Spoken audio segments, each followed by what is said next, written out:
นี่ว่าอาหารเจ้าบ่าวกับเจ้าสาว เจ้าสาวไปอยู่กับเจ้าบ่าวเนาะนี่น้องงูอันนั้นแดงได้อันนั้นชักเต้นี่ถ้ามีงานดองนี่ถ้ายามเวลาแดดนี่มันความเชื่อของชนเผ่าเฮานี่โอ้โหทุกคนเลย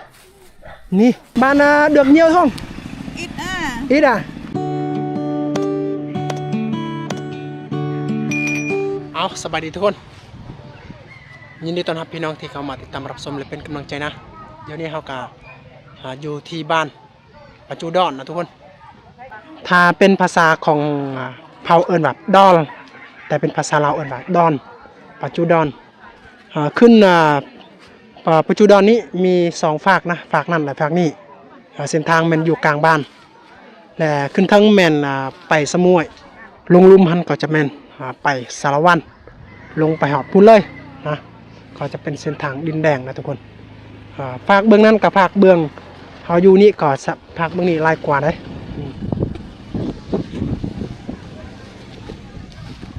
นี่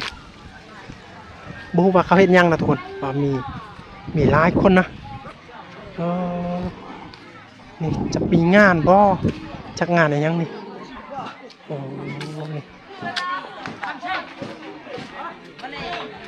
นี่พวกสาวๆคุณนุ่มโอ้โหงามเนาะ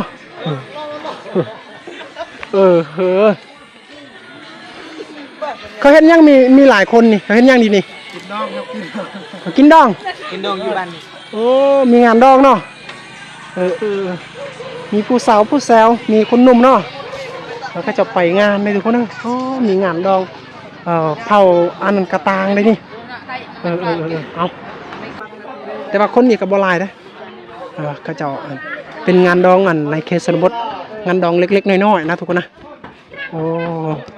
นี่มางานบ่มางานดองเนาะกินข้าวเลยบ่ยังมาว่าติบหิว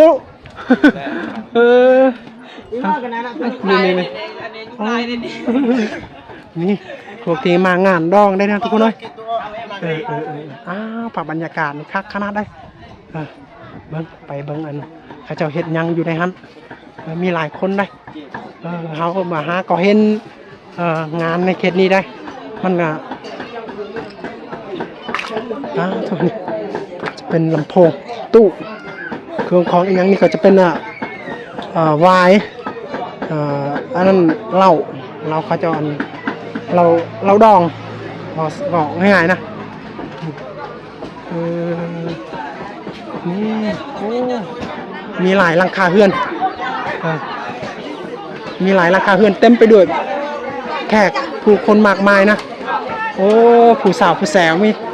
มีแต่งามๆมัดนะทุกคนนะสบายดีเขาเห็นยังยินดีงานดองป่ะงานดองงานเขาไอ้พ่อบอกว่าเป็นป่ะงานคือว่างานครอบครัวของไอ้พ่อเห็นยังแหละเขาจะกินในงานดองนี่ยังกินกินห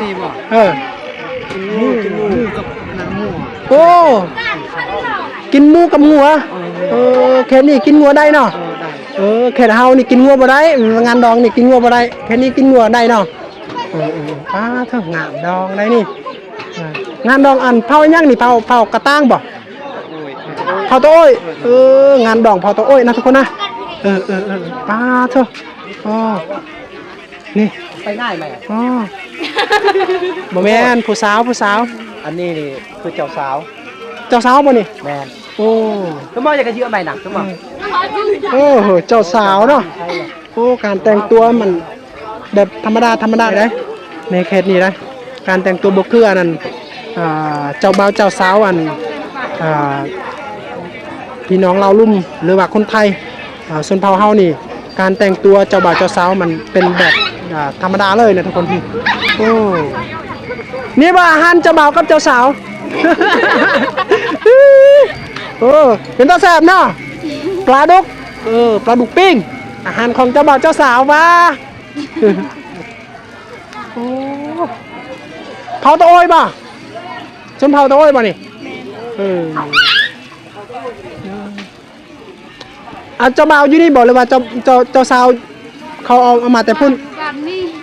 เจ้าบ่าวอยู่บ้านนี้เจ้าสาวอยู่บ้านอื่นเจ้าสาวอยู่บ้านใด บ้านนะบ้านบางเกาะ บางเกาะแสดงว่านั้น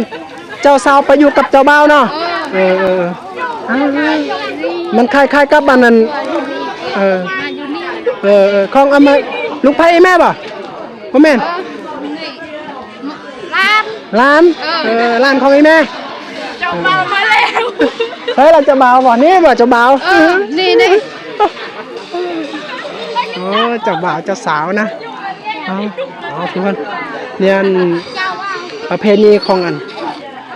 สุนเผาในเขตนี้หันกามันคล้ายกับเขตเฮากาคือแบบว่าเจ้าสาวนี่ไปอยู่นำเจ้าบ่าวได้เจ้าบ่าวนี่อันผู้ชายนี่เป็นเสาหลักของครอบครัวได้บ่คืออันนั้นเขตอื่นบ่ว่าเขตอื่นก็บ่ฮู้ว่าแต่ว่าเขตนี้ก็ผู้ชายเสาหลักของครอบครัวคือกันได้บ่คือพี่น้องคนลาวคนไทยได้ผู้หญิงเป็นเสาหลักแต่อยู่นี่หันเป็นผู้ชายเป็นเสาหลักมันคล้ายกับอันชนเผ่าของเฮาเลยนะทุกคนนี่พุ่นบ่งัวที่อยากกินบ่พุ่นบ่งัวหั่นแม่นบ่เขาคาแล้วเมื่อกี้นี่เลยเขาคาแล้วมาละกันนะสวัสดีครับ ใจเด้อ จะเป็นภาพบรรยากาศทางอยู่ อันนั้นปีนี้อันกินดองได้มือนี้ได้ ในเฮือนนะ กินดองอัน เพื่อเอาแต่มอซื้อ ว่า โอ้ ชื่อ จะมีหมูเลยเนาะ แม่นงัว งัวหั่นน่ะ งัวนี่นี่น้องงัวอันนั้น แดงได้ อันนั้นฉันนี่ เอาแล้วว่าเอาแล้ว เจ้าบ่าวอยู่ไสเลยเจ้าบ่าว ไม่ชัวร์ นี่จะมาอยู่บ้านแจ้งจะมาเช้าอันนั้นเอาอันนั้นฮะ ส่วนหลายนี่ในงานดองนี่มักกินเหล้าเนาะกินเหล้ากินเบียร์กินทั้งสองประเภท แม่เนาะ เหล้าเบียร์นี่เป็นสิ่งที่เฮ็ดให้เขาม่วนซื่น พุ่งโตนี่ฮะเอาละจัดการก็แอบเปล่า เอาขอบใจขอบใจ เอาเขาขอบใจเด้อ ขอบใจเด้อ ยังบ่เป็นยัง ว่าเขาข้าวเยอะ แต่เฮาอยากกันถ่ายทอดชีวิตซื่อ โอเคๆเวลามีงานเขาเจ้ามากินเหล้าดิทุกคนเลยเวลาเฮาคืนนี้เขาเจ้าจะยินเหล้าให้เฮาถ้าบ่กินนี่โอ้กะเป็นการที่บ่ให้เกียรติเขานะเลยง่ายไปขอบใจนะเฮาอันรับเบียร์จากอันพี่น้องทางนั้นก็เลยเฮามันเจ็บกระเพาะนะทุกคนบอกกินบ่ได้ก็เลยเฮาจะให้อันพี่น้องทางนี่ก่อนนะโอ้ผู้สาวผู้แซวนี่เป็นต่างงามๆได้งานในเขตนี้นะก็คืองานในเมืองไหนโดยเฉพาะการแต่งตัวของเจ้าบ่าวเจ้าสาวนี่แบบมันบ่ลู่ลาคือในเมืองก็มันเป็นพิธีนะเป็นพิธีนะทุกคนกะได้อยู่แต่ว่าเนื่องจากว่ามันบ่สำคัญปานใดเฮาถือว่านะโอ้ขอบใจอันนั้นน่ะปลูกลูกยังมีเวียกไปต่อบ่แม่นแต่ว่าอยากกันถ่ายทอดชีวิตซื่อๆบ้านโปเช่นคุณก่อน บ้านนี่พ่อเป็นพ่อเส้นอยู่บ้านโปเช่นกินดองอยู่ไปจูดอนมากินดอกอยู่นี่เนาะขอบใจคนอยากกินเราขอบใจลูกอยากไปต่อยังอยากไปต่อแม่นขอบใจหลายๆข้าวงัวกินมื้อนี้โอเคบ่เป็นยังขอบใจเด้อเอาทุกคนข้าเจ้าหันถ้ามีเบียกมีงานนี่ถ้าข้าเจ้าเห็นแขกนี่ข้าเจ้าบ่อันที่คุยได้ข้าเจ้าเชิญให้เฮาอันขึ้นเฮือนไปกินเหล้ากินเบียร์น้ำข้าเจ้าและกินอาหารน้ำกันนะแต่ว่าเนื่องจากว่าเฮาก็ยังอยากไปต่อนะทุกคนก็เลยบ่มีเวลาที่จะอยู่นำพี่น้องนะกาข้าเจ้าจะบอกปฏิเสธแขกนะทุกคนนะอาหารการกินอีหยังต่างๆข้าเจ้าจัดเรียบร้อยนะทุกคนนะแต่เนื่องจากว่าเฮามีเวียกมีงานก็เลยเฮาก็บ่ได้อยู่เป็นหมู่เป็นครูกับข้าเจ้าเถอะนี่บรรยากาศนี่ท้องฟ้าสว่างสดใสแดดโอเคถ้ามีงานดองนี่ถ้ายามเวลาแดดนี่มันความเชื่อของชนเผ่าเฮานี่จะถือว่าเป็นดีนะเป็นมือดีนะถ้าฝนตกนี่มัน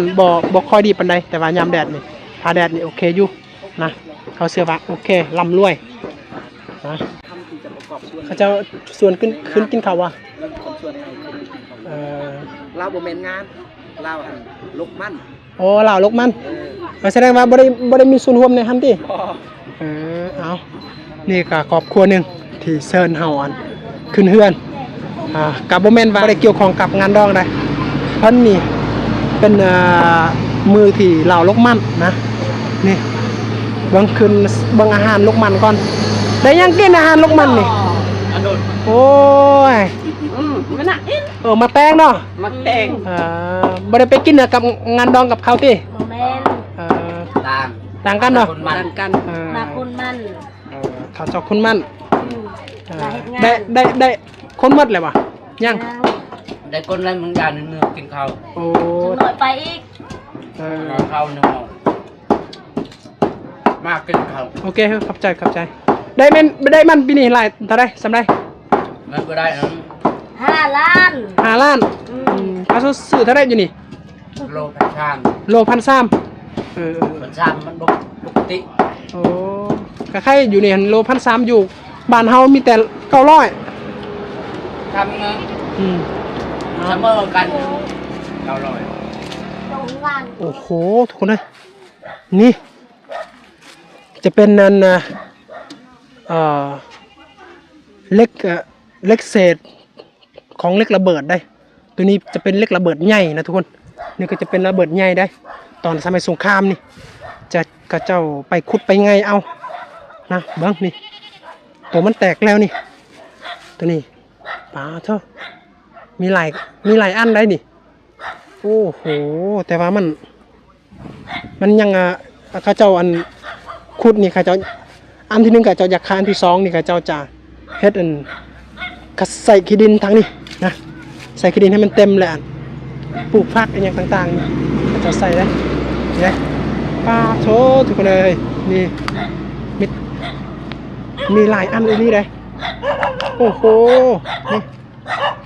จะข้าเจ้าเอามาแต่ใส่นี่แต่ผู้ผมได้นะคนนี่โอ้